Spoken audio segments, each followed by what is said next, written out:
ल आजदेखि चाहिँ झन् 1 वर्ष बुढी भइयो। So wish me happy birthday sweet 16 होला नि। हेलो दे 46 as a teacher I am Nabina. आज चाहिँ हो मन्डे असारको 22 गते। So wish me happy birthday. अनि मेरो मात्र नभएर चाहिँ आज मेरो हस्बेन्डको पनि बर्थडे हो।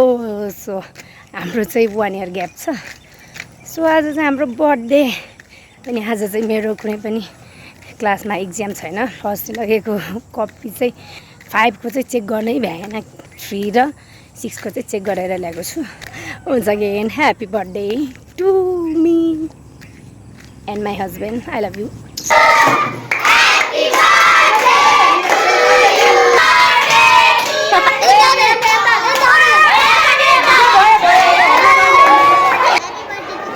Thank you.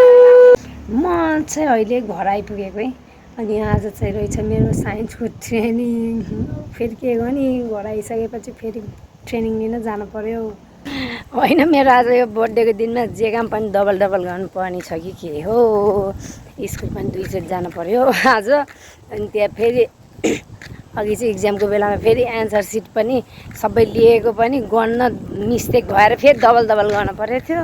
के हो यो वर्षमा चाहिँ मेरो जे काम पनि डबल गर्नुपर्छ कि के हो। डबल गर्ने सक्सेस हो नि। Let's see.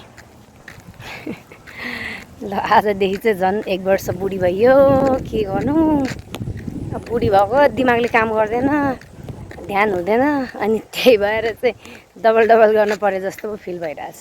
4:30 देखि 5:30सम्म चाहिँ हो ट्रेनिङ। अहिले चाहिँ 6 बज्यो। अनि म चाहिँ ट्रेनिङ लिएर घर फर्किँदैछु। ट्रेनिङमा चाहिँ भिडियोबाट पढाउनु पर्छ भन्नेवाला सिक्यो।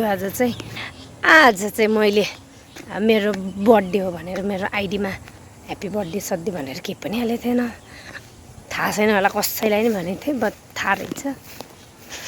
इक्जाम भएको भएर चाहिँ हो सबै स्टुडेन्टले भेट्न पनि पाएन। एकछिन हलमा गएको बेला पनि ह्याप्पी बर्थडे भनिरहेको थिएँ। So thank you all of you.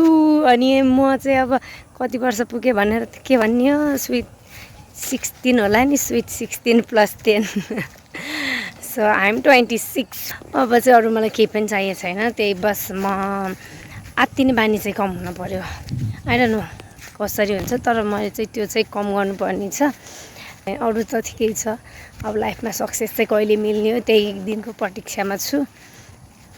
Once again happy birthday to me and मेरो हस्बेन्डलाई पनि भन्नु पऱ्यो। सो ह्याप्पी बर्थडे कालो। सो आजलाई यति नै। See you tomorrow.